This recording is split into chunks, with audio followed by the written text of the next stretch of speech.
दास शांत हों, जिनके गुणों के गान में वे वर्धमान महान, जिन विचरे हम।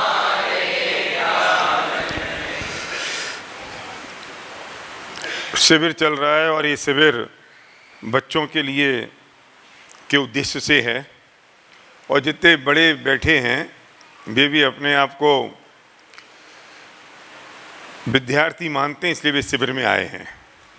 और कमल चंद जी हमारे सबसे बड़े विद्यार्थी हैं और वे बिल्कुल शिविर से पहले आते हैं और सबसे अंत में जाते हैं।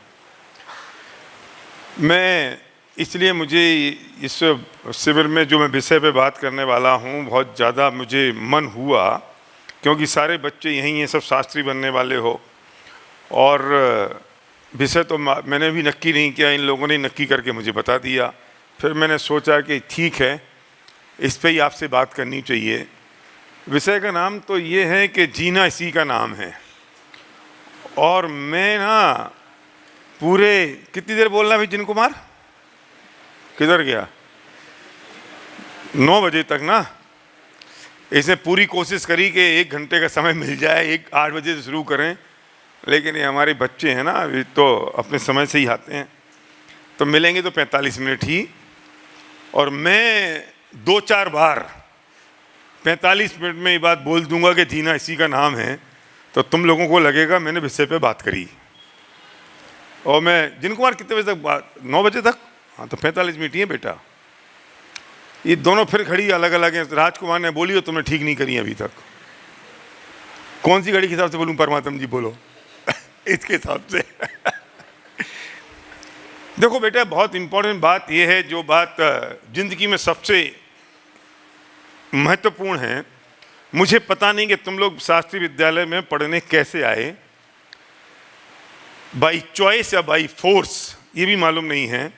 और ये भी मालूम नहीं है कि तुम उसके लिए कितने उत्साहित हो।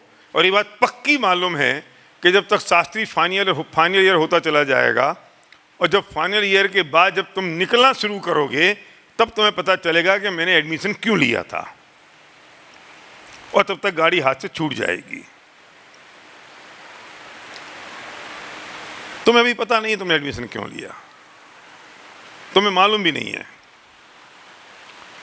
घर वालों ने भेज दिया, तुम आ गए। तुम्हारे अड़ोसी पड़ोसी ने किसी ने शास्त्री किया तो तुम आ गए। यहाँ क्या पढ़ाया जा रहा है मालूम नहीं, इसके पिताजी ने किया था इसलिए आ गया। करना क्यों है? इसलिए मैं एक बात कहता हूं, बहुत इंपॉर्टेंट है प्रदीप जी जिंदगी के लिए, और ये सारी बात मैं कनेक्ट करके लेके जाऊंगा मोक्ष मार्ग पर। बात जिंदगी की शुरू करूंगा और एंड करूंगा मोक्ष मार्ग पर। और जब मोक्ष मार्ग पे मैं एंड करूंगा तो समझ में आएगा कि मनुष्य भव कितना कीमती है और ये क्यों आवश्यक है। कितने दिन के लिए आए यहाँ पर? 10 पर्याय में कितने दिन के लिए आए? 2000 सागर कुछ अधिक। पहले ना मैं बाबू चाचा कुछ अधिक को गिनता नहीं था, 2000 सागर ही बोलता था। हाँ, तो एक दिन प्रवीण कहाँ है? प्रवीण मुझे मिला था दोपहर में, कह रहा था मैं, तो क्या हुआ, मैं पढ़ रहा था भाई साहब, स्वाध्याय करते करते उसमें ये आया कि 2000 सागर कुछ अधिक के लिए हम आए हैं, और उसमें से 67% बाबू चाचा 67%, 67% स्वर्ग में जाएगा और 33% नरक में जाएगा। और जो कुछ अधिक है ना, उसमें मनुष्य और त्रियंश हैं। तो अपन सब तो कुछ अधिक में ही निपट गए। मैंने प्रवीण को फोन लगाया, मैंने कहा अरे बात सच है, कहीं ऐसी तो नहीं है लिख दी? बोले नहीं भैया बिल्कुल सच है। वो विस्तार बताने लगा मुझे, महीनों दिन पल, तो मैंने कहा रहने दे, मुझे इतना ही समझना है बस। कुछ अधिक, और वो जो कुछ अधिक है ना बेटा, उसे वो मनुष्य पर्याय कितनी संगी पंचेंद्री।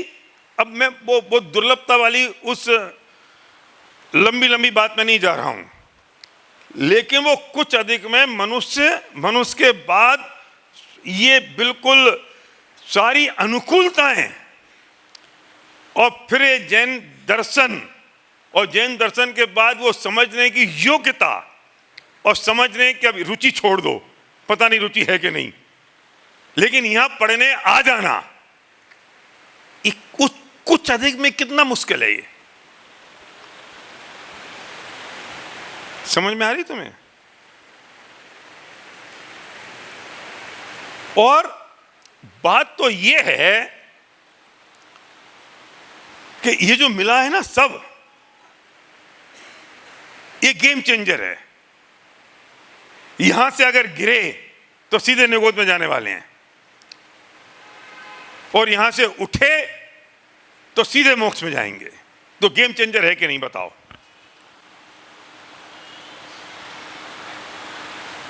समझ में आ रही मैं जो कह रहा हूं? जिनेंद्र, वो था ना, वो अभी T20 वर्ल्ड कप जीते है ना, उसमें कौन था गेम चेंजर? सबको पता है, सूर्य कुमार यादव था वो। ये तो नक्की हो चुका था कि हिंदुस्तान हार चुका, पत्रकारों ने लिख दिया कि हिंदुस्तान हार चुका, मतलब कंपोज करना शुरू कर दिया। ये तो वो बॉल आई, उसने बॉल पकड़ी, बॉल उछाली बाउंड्री के बाहर, फिर अंदर, फिर बॉल पकड़ी, और उसके बाद गेम चेंज हो गया और हिंदुस्तान जीत गया। वो गेम चेंजर था ना। ये मनोज भाव, ये समय, जितने साल जिंदगी के बच्चे हमारे लिए गेम चेंजर हैं। हम हारे तो सीधे निगोद में जाने वाले हैं, फिर कोई चांस नहीं है, और जीते तो सीधे मोक्ष में जाएंगे, फिर कोई रोक नहीं सकता।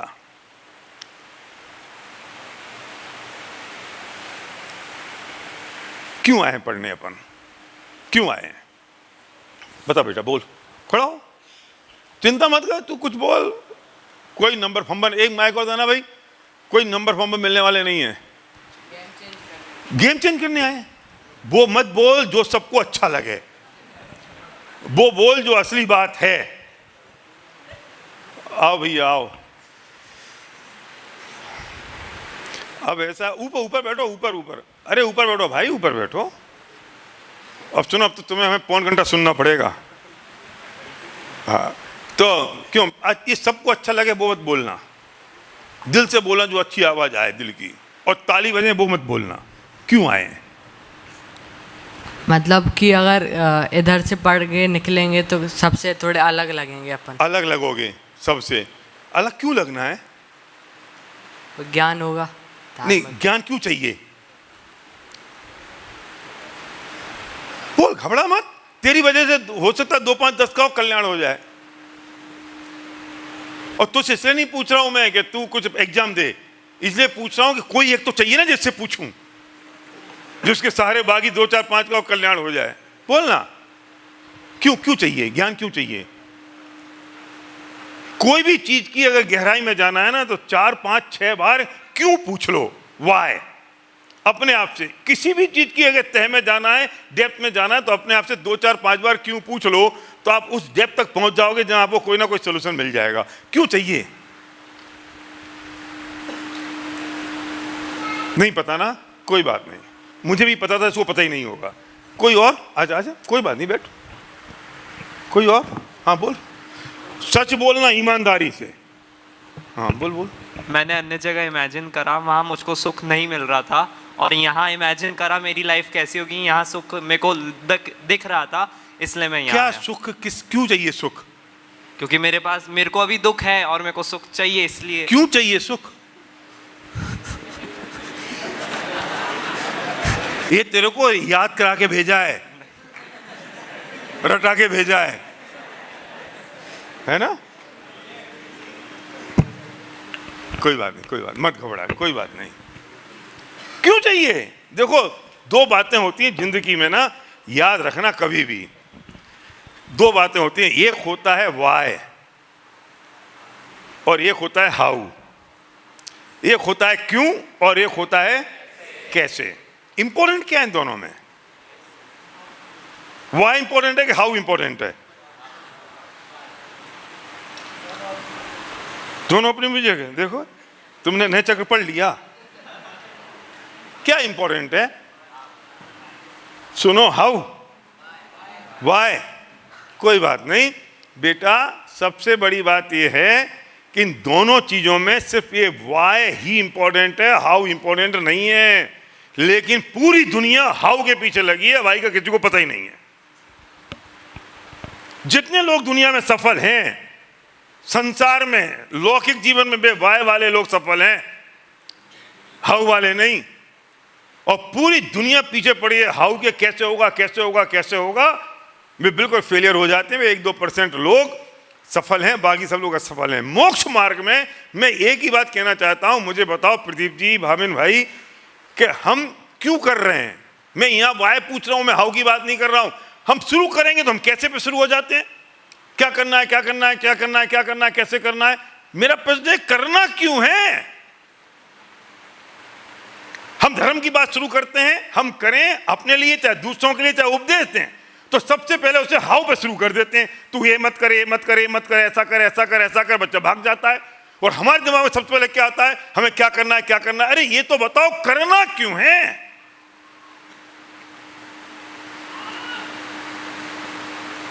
थोड़ा और डिफाइन करूं मैं। देखो ये मैं ना समेटना है मुझे, क्योंकि मैंने जो विषय उठाया है उसे क्लोज भी करना है 45 मिनट में। मैं फैलाऊं तो मैं 5 घंटे तक फैला सकता हूं इसको, और क्लैरिटी हो जाएगी, पर नहीं करूंगा। फिर मेरी वो समझदारी भी नहीं है कि मैं उसे फैला दूं और समेट नहीं पाऊं। इसलिए मैं बहुत ग्लिम्स में और बुलेट पॉइंट्स में बात कर रहा हूं। वाई का मतलब थोड़ा सा मैं और डिफाइन करूं तो मैं कहूंगा, व्हाट इज द पर्पज। और अगर पर्पज डिफाइन नहीं है, इसे हम कहते हैं पर्पज। पर्पज डिफाइन नहीं है तो आप काय में जुट गए, आप का मतलब हो गया कि आप हाउ में घुस गए। इसे कहते हैं जब पर्पज डिफाइन नहीं होता है और आप सीधे प्रोसेस में लग जाते हो, इसे कहते हैं प्रोसेस। प्रक्रिया, क्रिया, इसको बदल देना भैया अगली बार, काले रंग का लाना, ब्लू काम नहीं करता। तो हम काय में घुस गए, हम घुस गए प्रोसेस में। प्रोसेस का मतलब कैसे कैसे करें कैसे करें। प्रायोरिटी तो, पर्पज तो डिफाइन नहीं है। ये पढ़ने क्यों आए हो, ये पर्पज डिफाइन नहीं है। समय सार का स्वाध्याय क्यों करना है, ये पर्पज तो डिफाइन नहीं है, और प्रोसेस में लग गए। नुकसान क्या हुआ कि हमारी प्रायोरिटी सेट नहीं हुई। प्रायोरिटी का मतलब प्राथमिकता है ना। प्राथमिकता का मतलब क्या हो गया, कोई भी चीज में जब तक प्रायोरिटी सेट नहीं होगी आप सफल नहीं होगे, है ना। अब पर्पज क्या है, और जब पर्पज नक्की करोगे तो प्रायोरिटी नक्की होगी, और जब प्रायोरिटी नक्की होगी उसके बाद प्रोसेस नक्की होगा। इसे मैं कहता हूं कि 3 चीजें हो गई। पर्पज हो गया, फिर क्या हो गया, पर्पज हो गया, प्रायोरिटी हो गई, और फिर प्रोसेस हो गया। पर्पज क्या है, सम्यक दर्शन प्राप्त करना है। करना है, क्यों करना है? पर्पज सम्यक दर्शन प्राप्त करना है कि नहीं है, भाविन भाई बताओ। और एक बात बोलूं, ये सम्यक दर्शन प्राप्त करना भी एक ड्रीम है कि नहीं है। पर दुर्भाग्य ये है कि हम ड्रीम की बात करते हैं तो हमारा दिमाग, कमल जी, मेटेरियलिस्टिक चीज़ों में चला जाता है। हम समझते हैं ड्रीम का मतलब मर्सिडीज हो गई, ड्रीम का मतलब घर हो गया, ड्रीम का मतलब अच्छी ज़िंदगी हो गई। ऐसा नहीं है। ड्रीम की परिभाषा ये है, आपका गोल, आपका लक्ष्य, आपका टारगेट, आपकी आवश्यकता, आपकी ज़रूरत, आपकी नीड। सूरत में एक प्रोग्राम चल रहा था, जो दादा भी थे और सुमित प्रकाश जी भी थे। और जो प्रोग्राम पता नहीं कौन सा था, और मुझे आधा घंटा बोलना था निशांत भाई, और मैंने ये बात कही। और मैंने इसलिए कही कि जो बात मैं कहने जा रहा हूँ, अगर मेरे पास पूरे लॉजिक और तर्क हैं और दादा भी बैठे हैं, मैं थोड़ी अलग ढंग से कहने की बात कर रहा था। गलत होगा दादा ठीक कर देंगे, सही होगा तो पीठ थपथपा देंगे। फिर सुमित जी ने उसी ट्रैक पे बात करी जो मैं कह रहा हूँ कि भाई ड्रीम ही है। फिर दादा ने भी वही बात कही कि हाँ सम्यक दर्शन ड्रीम है। हमें लगता नहीं है ड्रीम का मतलब क्या, कोई मेटेरियलिस्टिक चीजें ही ड्रीम होता है? नहीं, ड्रीम का मतलब तो गोल है, लक्ष्य है। सम्यक दर्शन मेरा लक्ष्य है कि नहीं? क्यों है? मुझे सुखी होना है। क्यों सुखी होना है? अनादिकाल से दुखी हूं। क्यों दुखी है? क्यों दुखी है? क्योंकि जो बात जैसी है वैसी समझी नहीं है, अन्यथा समझ ले दुखी हूं। और क्यों नहीं समझी? क्योंकि ऐसा कोई संयोग नहीं मिला। संयोग क्यों नहीं मिला? क्योंकि कालब्धि नहीं पकी थी। अब क्या हुआ कि कालब्धि पक गई है, संयोग सर्व संयोग आज मिले हैं, तो करना क्या है कि सम्यक दर्शन की प्राप्ति करनी है। तो वो जो ड्रीम है सम्यक दर्शन प्राप्त करना, वो गोल है, जो लक्ष्य है, जो टारगेट है, वो मेरा क्या हो गया? पर्पज हो गया कि नहीं? पर वो कितना इंपॉर्टेंट है, कितना उसमें कितनी, इसे कहते हैं देसी भाषा में, कितनी वो स्ट्रॉन्ग बर्निंग डिजायर है सम्यक दर्शन की। हेकड़ जी हो ना आप, हेकड़ जी, बेलोकर जी, हाँ, क्या क्या है वो?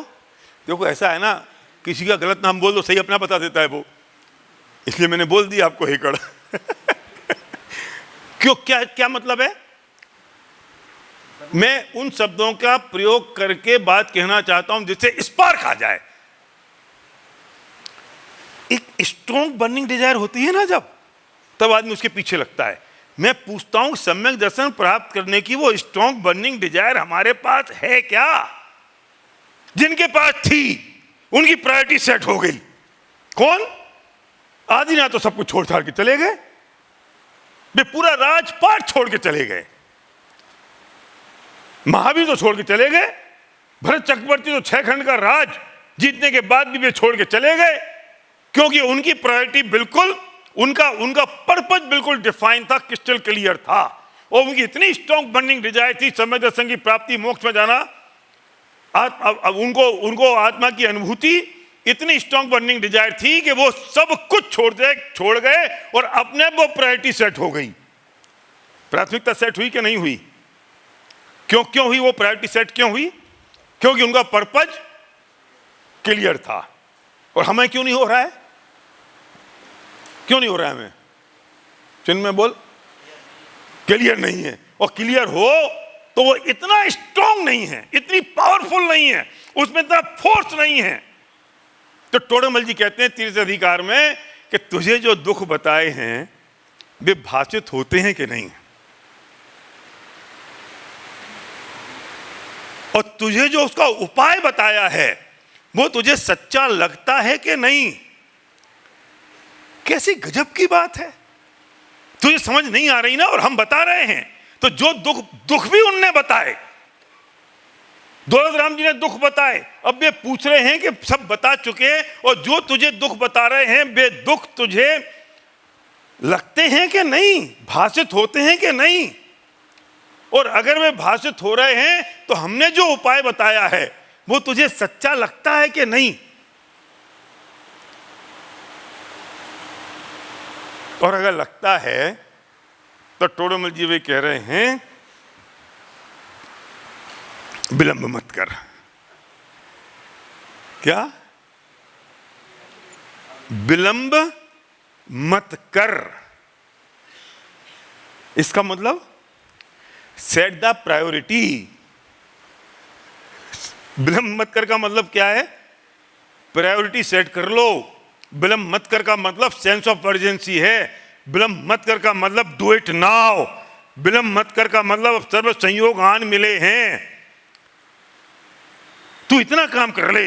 तो भी जो प्रोसेस है ना, इसी तुझे चिंता करने की जरूरत नहीं, प्रोसेस तो पूरा हो जाएगा। क्यों? कैसे हो जाएगा? कैसे हो जाएगा? अरे तू तैयार हो जाना, तो प्रोसेस को पूरा करने वाले, हाउ को बताने वाले तो आसमान से टपक के आ जाएंगे। वो रहे ना, इधर देखो, इधर इधर, वो आसमान से टपक के आ गए ना प्रोसेस बताने वाले। किसको? शेर को। शेर को उसकी योग्यता पक गई, उसकी कालब्धि आ गई, तो कैसे करना है वो बताने के लिए आसमान से चाणक्यधारी मुनिराज उसे बताने के लिए आ गए। और हम उलझे किस में हैं? हम किस में उलझे हैं? हम उलझे प्रोसेस में। जब प्रोसेस में उलझे हैं तो पर्पज का पता नहीं है, और पर्पज का पता नहीं तो प्रायोरिटी सेट होती नहीं है, और मनुष्य वैसे हाथ से छूटता चला जा रहा है, छूटता चला जा रहा है, छूटता चला जा रहा है। ये अपना 20-21 का प्रोग्राम था ना शिलान्यास का, तुम सभी थे ना। तो वो जो 19 तारीख की रात थी वो कैसी थी? सबके लिए, कोई भी डिपार्टमेंट के लिए हो। हम रात को वहां क्या 2 बजे तक बैठे हुए थे हम लोग ऑफिस में, और सारे यहाँ काम चल रहा था, कोई गांधी क्लब में था, कोई अतिथियों को लेने जा रहा था। वो 19 की रात, जिसे कहते हैं वो कत्ल की रात थी। क्यों क्यों क्यों थी? क्योंकि हमारा पर्पस बिल्कुल डिफाइन था, प्रायोरिटी सेट हो गई थी, प्रोसेस में सब लोग जल गए थे और फिर अपने काम पे लग गए थे। सेंस ऑफ अर्जेंसी थी कि अगर ये नहीं किया तो सुबह तो उसका उद्घाटन होने वाला है एग्जीबिशन का, और अगर ये छूट गया तो सुबह उद्घाटन कैसे होगा? कितनी सेंस ऑफ अर्जेंसी थी। और जब वो सेंस ऑफ अर्जेंसी थी तो सारी प्रायोरिटी सेट हो गई कि नहीं? और किसी से कहा कि सुनो भाई, थक गए हो, जरा थोड़ी सी चाय पी लो, तो तुमने क्या कही? नहीं नहीं नहीं, भी चाय पीने की फुर्सत कहाँ है, तुमने सांभर खाना भी नहीं खाया। क्यों क्यों नहीं खाया? तुम्हारी प्रायोरिटी सेट थी, तुम्हारा पर्पस डिफाइन था, तो तुम्हें समझाने की जरूरत नहीं पड़ी, तुम्हें सिखाने की जरूरत है। हम प्रोसेस में उलझे पड़े, हमें पता ही नहीं है पर्पस क्या है। भाग्यशाली हो, शास्त्री करने आए हो, तुम्हारा पर्पस अगर आज डिफाइन हो गया ना, तो ये 5 साल तुम्हारे स्वर्णिम काल होंगे, और इसके आगे का जो पूरा मनुष्य भव है, तुम यहां से कल्याण करके निकलोगे अपना। ताली बजाओ इस बात पे। इनको ये भी सिखाओ कब ताली बजानी है। जिनको मार, मुझे बीच बीच में ही सिखाना पड़ता ताली बजाओ। ये हमारे निशान जी है ना, ये आईएएस हैं बहुत बड़े वाले, और पता है क्या है ये इसलिए मैं बहुत बड़े वाले कह रहा हूं कि इन्होंने जिंदगी शुरू करी, हर एक की शुरू होती है बहुत सामान्य व्यक्ति की तरह, लेकिन ये नौकरी करते थे सरकारी नौकरी संसद भवन में, तब भी इसमें रखाया करते थे। और जिस दिन ने डिसाइड किया कि मुझे आईएएस करना है, मैं आपसे पूछता हूं वो प्रायोरिटी नक्की थी कि नहीं थी? वो वाई क्लियर था कि नहीं था? पहले वाई क्लियर हुआ कि पहले हाउ क्लियर किया कि मुझे करना है? क्यों करना है? क्योंकि मुझे देश की सबसे बड़ी जॉब चाहिए, फिर ये होगा वो होगा, फिर मैं चौड़ा होकर चलूंगा, फिर लाल बत्ती मिलेगी, फिर अच्छा पैसा मिलेगा, फिर रुतबा होगा। जिसके लिए जो पेनफुल ड्रीम है, जिसके लिए स्ट्रॉन्ग बर्निंग डिजायर है, वो पहले डिसाइड किया ना। वो जब डिसाइड किया तो पर्पस क्लियर हो गया कि नहीं? अब जब पर्पस क्लियर हो गया तो पूरी जिंदगी की प्रायोरिटी सेट हुई कि नहीं? कितने घंटे पढ़ाई करी होगी? 18 घंटे, 16 घंटे, 12 घंटे, फोकस तो रहे। 8-10 घंटे पढ़ाई करी ना। एक आईएएस बनने के लिए, इस जन्म में एक आईएएस बनने के लिए 10 घंटे पढ़ाई करनी है। हम कह के मर गए, गला सूख गया। 15 मिनट स्वाध्याय कर लो, अनंत काल के लिए सुखी हो जाओगे, तो कोई तैयार नहीं है करने को। 10 घंटे तो आईएएस बनने के लिए करना है ना, तो भगवान बनने के लिए कितने घंटे करना पड़ेगा?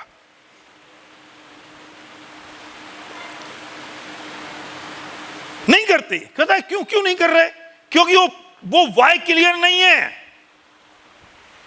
क्यों करना है मालूम नहीं है। भैया जग वासी उदासी होए के जगत सो, एक 6 महीना कहनो मेरो मान ले। बिल्कुल 6 महीने की बात कर रहे, और हमारे पास में वो 6 महीने भी नहीं है। क्यों नहीं है प्रदीप जी, क्यों नहीं है बोलो? है भरोसा नहीं है। क्या बात में भरोसा नहीं है? हुई है कि नहीं?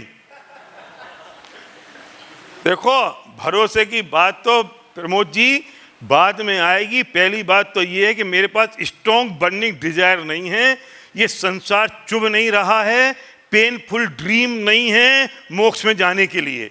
ये संसार चुभे तो सारे रास्ते निकल जाएं। चलो प्रमोद जी, मैं आपसे कहता हूं ये दीवार तोड़ दो,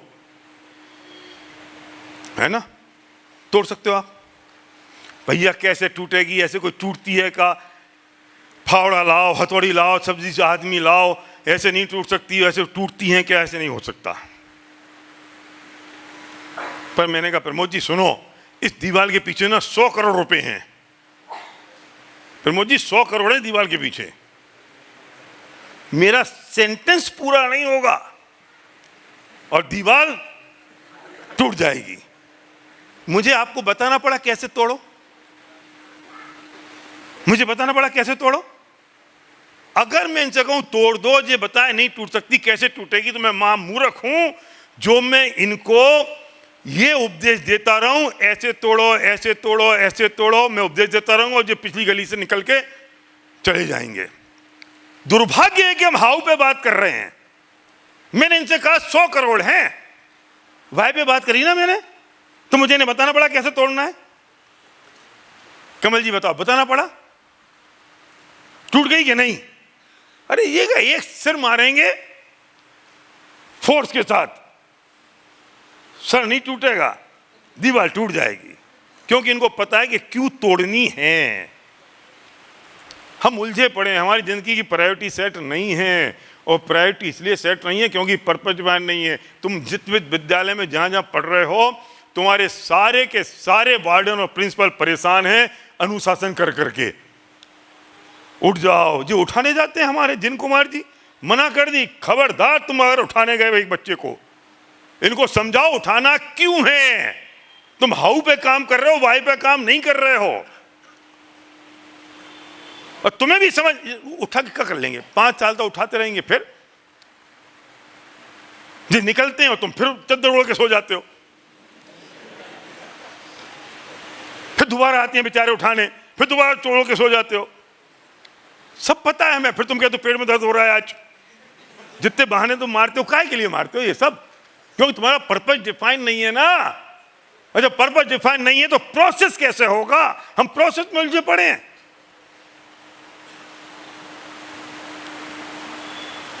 करना क्यों है? मैं बड़े लोगों से भी ये कह रहा हूं कि हमारे साथ भी क्या ये डिफाइन है कि हमें करना क्यों है। ये हमें भी ये आदत पड़ गई, एडिक्शन हो गया है कि सवेर हो गया है तो जाना है, सुबह से शाम तक प्रवचन में सुनना है, और आके बैठ के ऐसे बैठ जाते हैं, सुन चले जाते हैं, समझते हैं हमारा हो गया काम पूरा।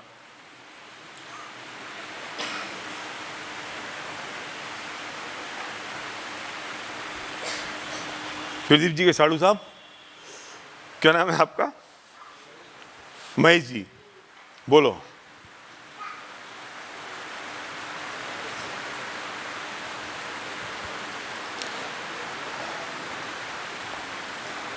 नहीं है पता।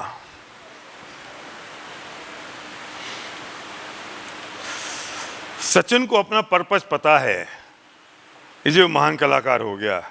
मुझे नहीं पता था, तो जितने बैठे ना सब ने क्रिकेट खेला है, मैंने भी खेला है। अपन क्यों नहीं बने? क्योंकि अपना पर्पस क्लियर नहीं था। क्रिकेटर बनना है कि पंडित बनना है कि कुछ नहीं बनना है कि संगीतकार बनना है, तो सब काम करते रहे, सब करते रहे, कुछ नहीं बन पाए। मैंने देखो संगीत सीखा, मैंने क्रिकेट सीखा, मैंने पेंटिंग सीखी, फिर मैं कुछ नहीं कर पाया तो मैंने अपने बच्चों को संगीत सिखाने की कोशिश करी। जितना बाप होते ना, जितने वे अपनी सारी तमन्नाएं अपने बच्चों पे उड़ लेते, पर हमारे बच्चे नालायक निकले, वे भी नहीं सीख पाए। तब मैं सोचता हूँ उनके जो बच्चे आएंगे मैं उन्हें सिखाऊंगा। कुछ कर ही नहीं पाए। क्यों? क्योंकि पहले से डिफाइन ही नहीं था पर्पस। और पर्पस डिफाइन करने के लिए क्यों बहुत आवश्यक है। वाई, क्यों करना है। मैं फिर कहता हूं 2000 सागर कुछ अधिक के लिए आए हैं भैया। क्या पर्पस है? इस मनुष्य जन्म का पर्पस क्या है? प्रमोद, क्या पर्पस है? सोचो ना जरा। ये जब कुर्सियों में बैठे वाले लोग सोचें, पीछे मेरी माताएं बहनें सोचें, क्या पर्पस है। भाभी, लता भाभी बताओ, शादी होके आई थी यहाँ पे, क्या पर्पस था? स्मारक में आई थी, भाग्यशाली समझ रही थी अपने आप को, थी भी, समझ काय को रही थी। क्या पर्पस है? पता है क्या पर्पस है? क्या मनुष्य भव का पर्पस? सुबह उठेंगे, दिन भर बीत जाएगा, थोड़े पढ़ाई लिखाई कर लेंगे बाबू चाचा, फिर शादी हो जाएगी, फिर बच्चे हो जाएंगे, फिर चेंचे पें सास बहू की लड़ाई, बेटे बाप की लड़ाई, भाई भाई की लड़ाई, फिर चेंचे पें करते करते निपट जाएंगे। एक दिन 4 आदमी आएंगे, लाल कोटी शमशान घाट उठा के ले जाएंगे। फिर इसी जगह पे कोई तीये की बैठक हो जाएगी, हमारी फोटो पे माला लग जाएगी, तुम लोग 2-4 लोग बढ़िया बढ़िया बातें कर लोगे, बहुत बढ़िया से शुद्धात्म प्रकाश जी, काम खत्म। वहां खड़े होके हाथ जोड़ लोगे, फिनिश। और जब तक तुम ये काम करोगे तब तक तुम पता नहीं कितने पहुंच गए हुई हैं 3 समय में। हो गया मनुष्य भव पूरा। This is the purpose of मनुष्य भव। ये मनुष्य भव का पर्पस है। इसके लिए हम बैठे हैं।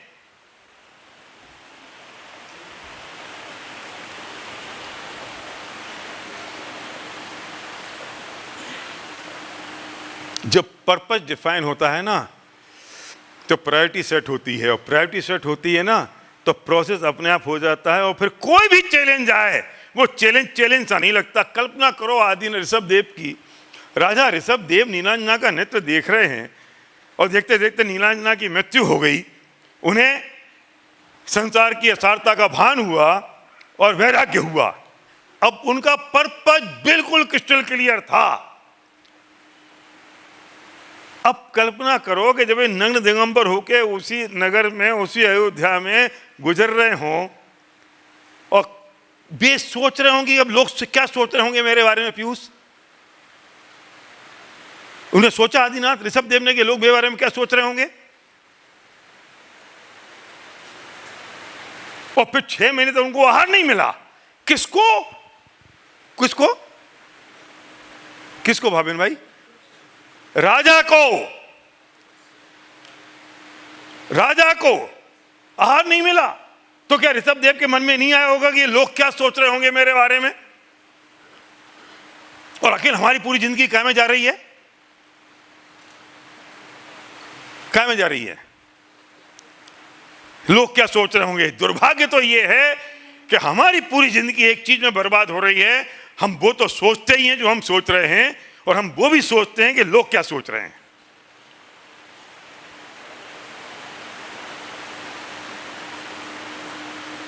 ये पर्पस ऑफ लाइफ है। जब नेमी कुमार की बारात जा रही थी और उनने उसको रोका, सारथी को, कि अब रुक जाओ, और वे गिरनार की तरफ चल दिए, तो उन्हें सोचा नहीं कि लोग क्या सोचेंगे।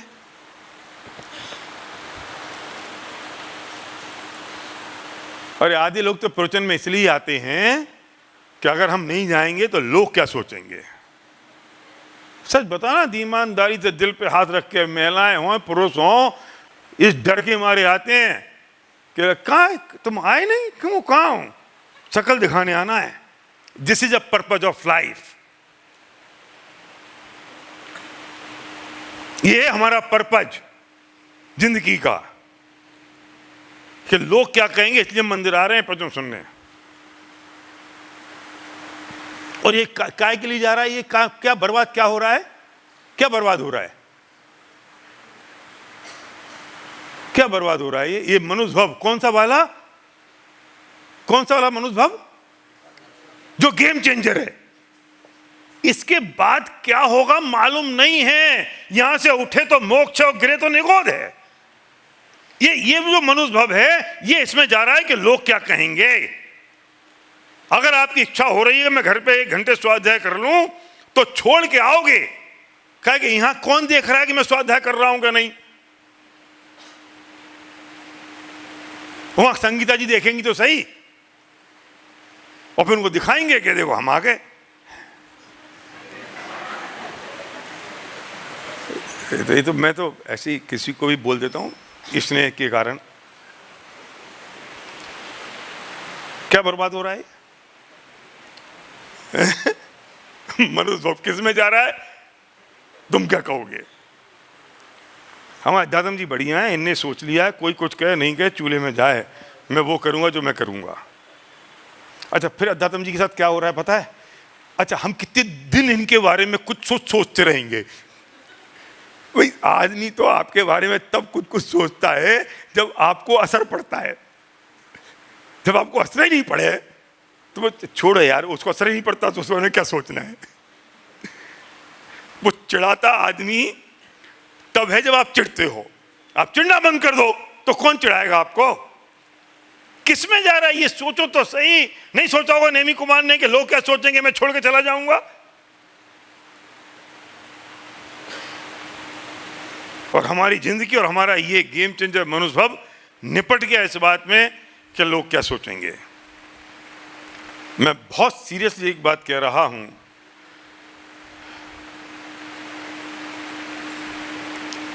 आज कुछ निर्णयात्मक निर्णय लेने की जरूरत है।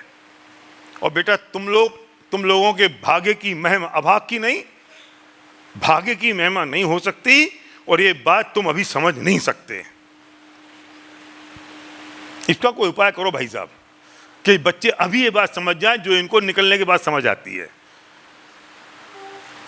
निकलने के बाद तो जो समझ आती है उसी पे हाथ से गाड़ी चली जाती है, और अभी समझ आती नहीं है कि हम कौन सी जगह आ गए। इसलिए तुम्हें उठाना पड़ता है, इसलिए तुम्हें बैठाना पड़ता है, इसलिए तुमसे कहना पड़ता है एग्जाम दो, इसलिए तुमसे कहना पड़ता है कहां जा रहे हो जल्दी आ जाओ, क्योंकि वो क्लियर नहीं है पर्पज।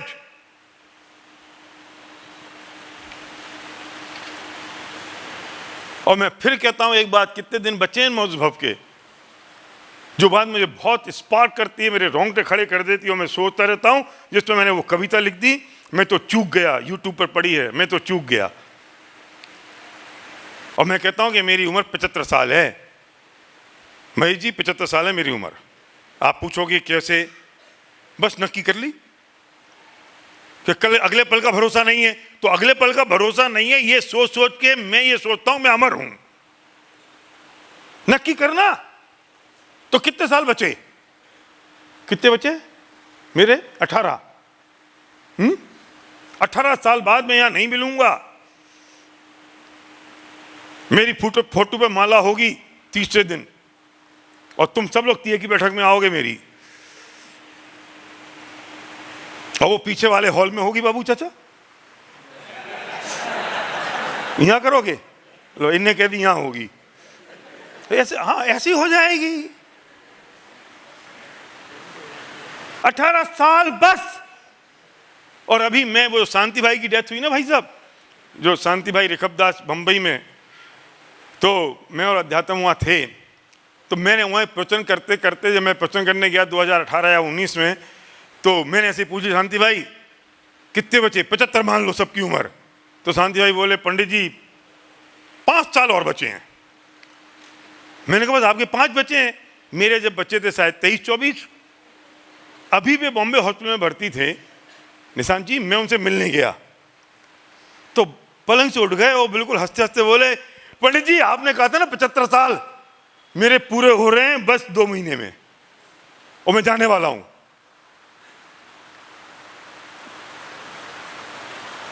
फिर मुझे सच बात है, और हंसने लगे, बोले हो गया मेरा काम, आपने कहा था वो सही निकल गया। और वो बिल्कुल 75 साल की उम्र में 1 महीने कम में चले गए, अगले महीने उनका जन्मदिन है।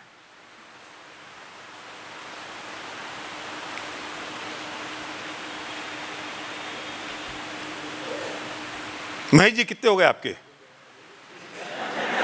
हैं 13 बचे, तो 13 ही बचे हैं, समझ लेना। और अगले साल 12 बचेंगे, फिर 11, फिर 10। अब ये सोच लो, अब सुनना, अब इंपॉर्टेंट बात, ये जो 13 बचे हैं ना, सुनो, ये जो 13 बचे हैं, ये 13 की प्रायोरिटी क्या हो, इंपॉर्टेंट तो बात ये है, ये जो 13 बचे ना, इसकी क्या प्रायोरिटी हो।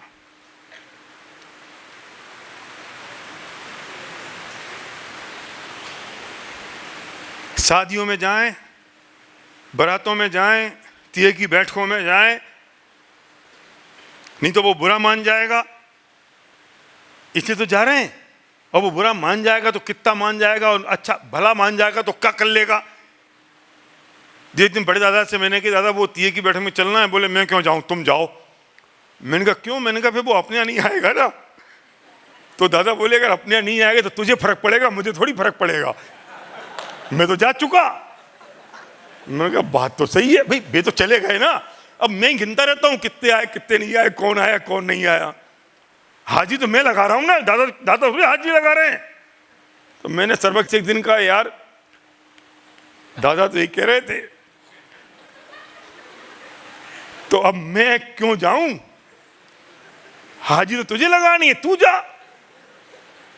मैंने अभी ये बोलना शुरू किया है, अभी जाना रोका नहीं है, रोक नहीं पाया हूं, रोक दूंगा जल्दी, ये बोलता रहूंगा तो रोक भी जाएगा। वकील साहब इनके 13 बच्चे, आपके नहीं, मैं सीरियसली कह रहा हूं, कितने ओवर हो गए क्या, हम 12-15 ओवर तो हमारे कमल जी हो गए। कमल जी तो ओवर टाइम में चल रहे हैं।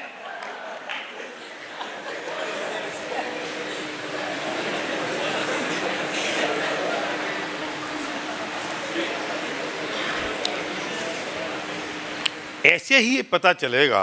मैं ये बात क्यों कह रहा हूं, मैं कहता थोड़े से अलग अंदाज से हूं जिससे आप लोगों को बुरा भी नहीं लगे और हंसते खेलते बात समझ में आ जाए कि कुनैन की गोली बतासे में दे दो। लेकिन बात इतनी सच है कि अगर आज की रात अगर ये विचार आ जाए कि मेरे कितने साल बचे हैं, तो जिंदगी की प्रायोरिटी ऑटोमेटिकली सेट हो जाएंगी। जैसे मैंने कहा ना कि 19 तारीख की रात की प्रायोरिटी हमारी ऑटोमेटिकली सेट हो गई, क्योंकि 20 तारीख को हमारा तो फंक्शन शुरू हो रहा है। जिन्हें कितने बच्चे, उन बच्चे में क्या कर लें, किसको सोच लें, हम काय के पीछे पड़े। मेरा नाम हो जाए, मेरा यश हो जाए, मुझे लोग पूछ लें, मैं सेंटर ऑफ अट्रैक्शन बन जाऊं। इसे कहते हैं सेंटर ऑफ अट्रैक्शन बनने की तमन्ना छोड़ दो तो तुम सुखी अभी हो जाओगे। सेंटर ऑफ अट्रैक्शन क्या होता है? मैं बोलूं, तुम मुझे सुनो, मैं स्टेज पे आ जाऊं, मेरे पे फोकस हो जाए, मैं सेंटर ऑफ अट्रैक्शन बन जाऊं, मेरी ईगो पले, मेरी मान कसाय हो जाए। कितने दिन की। और इसका बेस्ट एग्जाम्पल मेरी जिंदगी में आया। दादा अमेरिका जाया करते थे, तो 40 साल गए दादा। और जब दादा आते थे ना कमल जी, तो यहाँ पे तो उत्सव होता था, झंडियाँ लगती थी, ढोल बजते थे, नाचते थे बच्चे। दादा वहाँ से आते थे, पीयूष मनीष तुम तो थे तब, और दादा के साथ स्वागत होता था, दादा भाई आ रहे हैं, बिल्कुल ऐसे स्वागत करते करते, और यहाँ बैठ जाते थे और दादा अपनी सुनाते थे 10-15-20 मिनट, आधा घंटा, उनकी जितनी मनाया, और सब चले जाते थे। अब हमने जाना शुरू किया अमेरिका। हम लौटे तो हमने सोचा भाई एयरपोर्ट पे कोई लेने आएगा। बाबू चाचा एक आदमी तो एयरपोर्ट पे आया नहीं, टैक्सी करके तो आना पड़ा। हम स्मारक के बाहर खड़े हो गए थोड़ी देर। मैंने कहा ये भाई दादा जो कर रहे थे वही तो कर रहा हूं मैं। दादा आते थे, प्रवचन करके आते थे जानक सेवर में, मैं भी जानक सेवर में प्रवचन करके आ रहा हूं। स्मारक के दरवाजे बाहर खड़ा, मैंने भाई पीयूष तो खड़ा होगा कम से कम कि भाई साहब आओ, आपका स्वागत है। एक आदमी नहीं आया। मैं अपना मुंह थोड़ा सीधा करते हुए, झेंपते झांपते, पसीना पहुंचते हुए रुमाल से अपने घर चला गया। उस दिन मुझे बात समझ में आ गई कि हम अपने यश की तमन्ना काम करने से आंकते हैं, लेकिन यश काम करने से नहीं मिलता है, यश कीर्ति के उदय से मिलता है। कितना कर लोगे? हम इसलिए कर रहे हैं कि मेरा नाम हो जाएगा, मैं ये कर रहा हूं, मैं वो कर रहा हूं, मैं ये कह रहा हूं, मैं वो कह रहा हूं, इसलिए क्योंकि मेरा नाम हो जाए, मेरी इज्जत हो जाए, मुझे 4 लोग पहचान लें, समझ लें। ये इस बात सब में है, एक ही चीज की बात नहीं है। पर वो तो उसको यश कीर्ति का उदय होगा तो हो जाएगा। एक काम 2 लोग करेंगे, एक को मिलेगा, दूसरे को नहीं मिलेगा। समझ में आ गई ना? फिर मैं काय के लिए कर रहा हूं?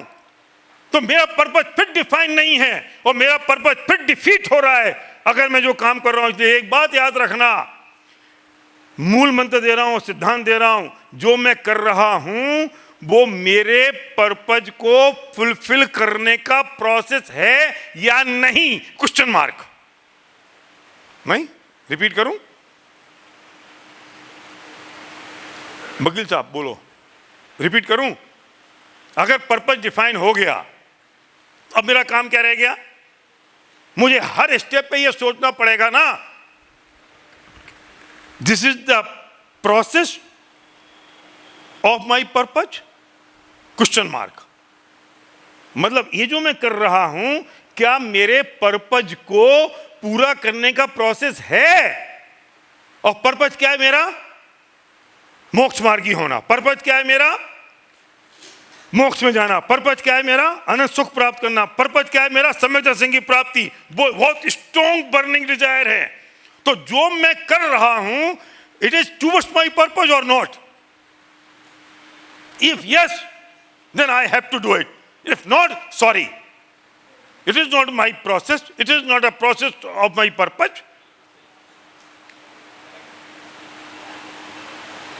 स्वाध्याय कर रहा हूं तो मेरे पर्पज को पूरा कर रहा है? यस कर रहा है।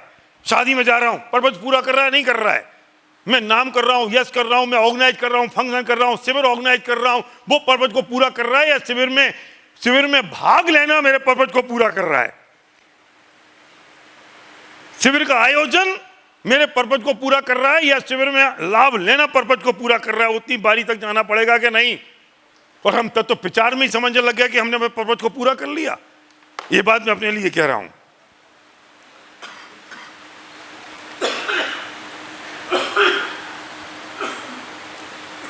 धोनी था ना, धोनी को हमेशा लोग कहते हैं कूल क्रिकेटर है, उसको कोई फर्क नहीं पड़ता। सुबह अगर भारत और पाकिस्तान से मैच हो रहा होगा तो रात को धोनी खर्राटे की नींद लेगा। तो एक बार पत्रकार ने उससे पूछा कि यार आप ऐसे कैसे करते हो? तो उसने ये बात कही कि मैं सोचता हूं कि मुझे स्ट्रेस होगा, मुझे टेंशन होगी, क्या ये टेंशन मुझे जिताएगा पाकिस्तान से? What is the purpose of tomorrow game? कल के गेम का पर्पज क्या है? पाकिस्तान से जीतना। तो ये जो स्ट्रेस हो रहा है क्या मुझे पाकिस्तान से जिताएगा? ये जो चिंता हो रही है मुझे पाकिस्तान से जिताएगी? नो। तो this is not a process of my purpose. ये प्रोसेस नहीं है मेरे पर्पज को पूरा करने का। तो मैं चद्दर तान के सो जाता हूं, और चद्दर तान के सोना क्या मेरे पर्पज को फुलफिल करेगा? यस। मैं कूल रहूंगा, मैं थकूंगा नहीं, मैं रिलैक्स रहूंगा तो मैं जीत जाऊंगा। और बाकी क्रिकेटर क्या करते हैं? बाकी कैप्टन, उनको रात भर नींद नहीं आती, सुबह तो पाकिस्तान से मैच है, हार जाते हैं। और धोनी जीता बाबू चाचा। क्यों? What is the purpose? गुरुदेव ने निर्णय लिया, काय के लिए निर्णय लिया इतना बड़ा? क्यों श्वेतम धर्म को छोड़ के दिगंबर हो गए? पर्पज डिफाइन था कि नहीं? फिर ये तो नहीं सोचा कि लोग क्या कहेंगे, फिर ये तो नहीं सोचा कि होगा कैसे। प्रोसेस पे गए, उन्हें पता था कि सोनगढ़ बन जाएगा और हजारों लाखों लोग मेरे फॉलोअर होंगे। नहीं, वे हाउ पे नहीं गए, वे वाई पे गए।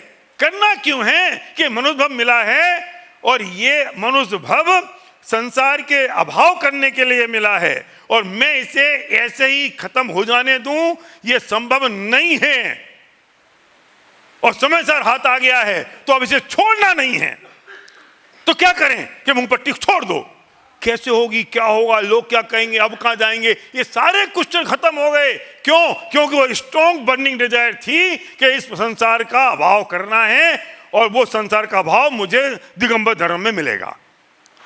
तो फिर कुछ नक्की नहीं करना पड़ा ना, फिर प्रायोरिटी सेट हो गई कि नहीं? और प्रोसेस पे काम करना पड़ा? नहीं करना पड़ा। लोग आते गए, लोग सुनते गए, सुने, उनका पर्पज लोगों को सुनाता था, उनका पर्पज लोगों को सुनाना था। उनका पर्पज था कि वे चले जाएंगे, उसके 50 साल बाद भी लोग उनके प्रवचन रोज सुनेंगे। वो पर्पज था?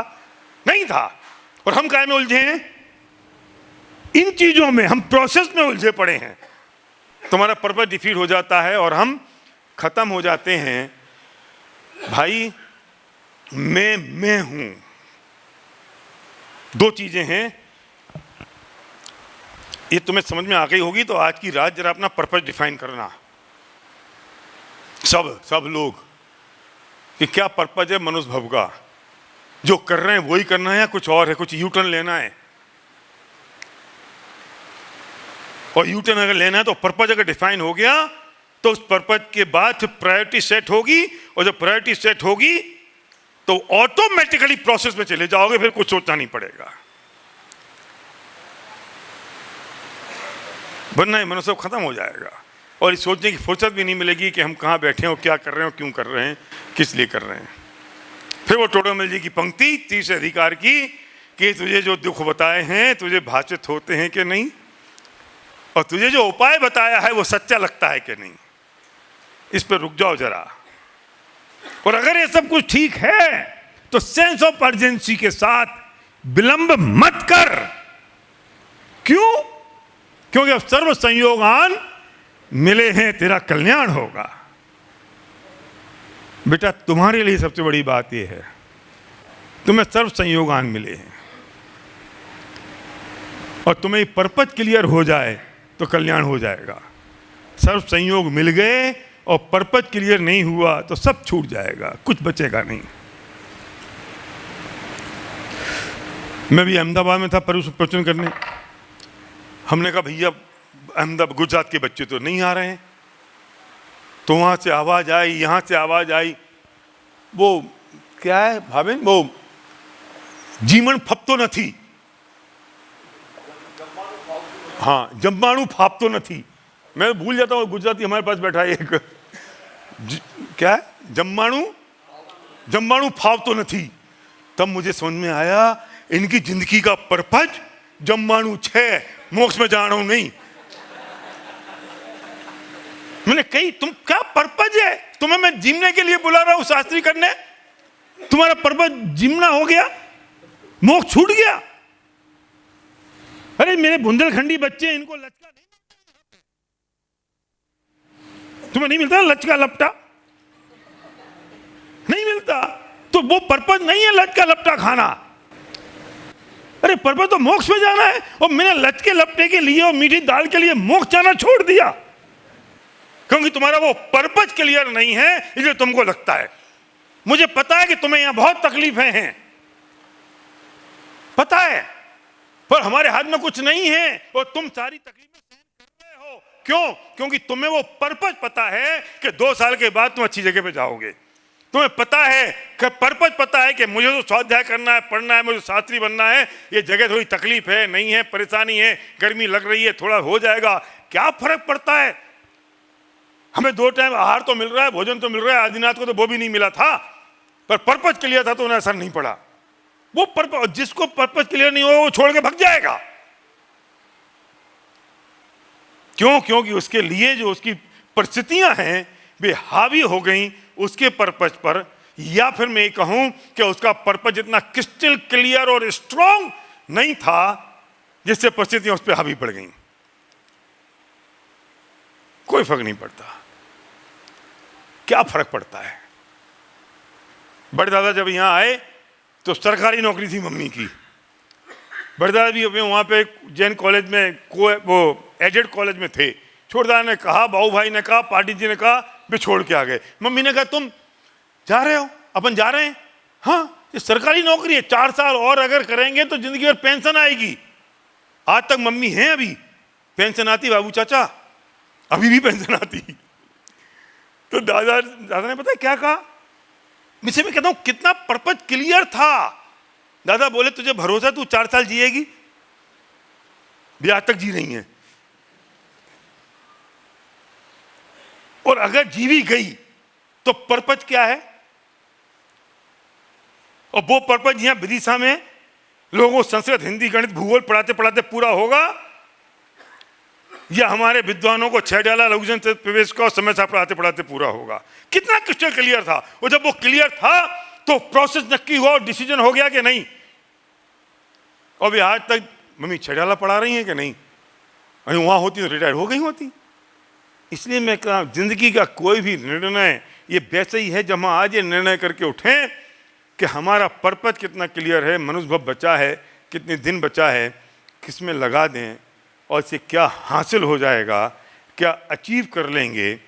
लेकिन अगर वो पर्पज क्लियर है और उसमें स्ट्रॉन्ग बर्निंग डिजायर है, उसमें अगर वो फोर्स है कि बस जब तस्ला माँ ने कहा कि वर्धमान क्यों जा रहे हो छोड़ के, तो वर्धमान ने कहा माँ बहुत माताओं को माँ कह दिया, अब तू अंतिम होगी, अब तेरे अलावा किसी को भी माँ नहीं कहूंगा.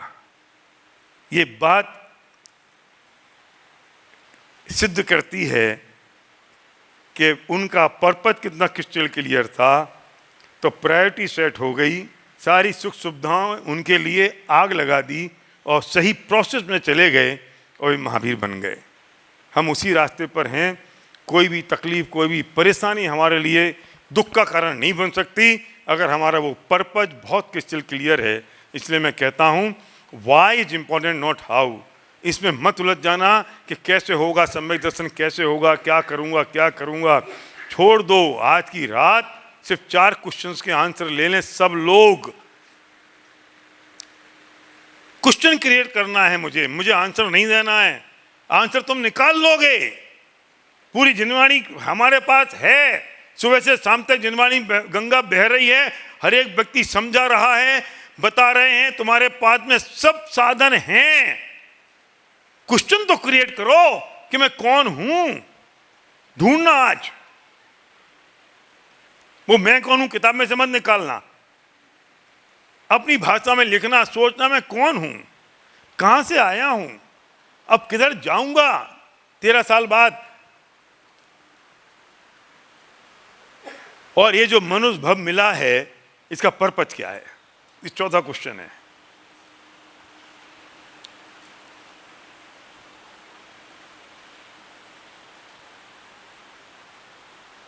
और अगर ये 4 क्वेश्चंस के आंसर हम लिख लें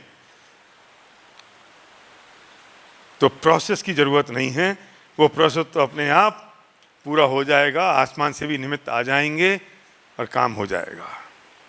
जरूरत तो मेरी है,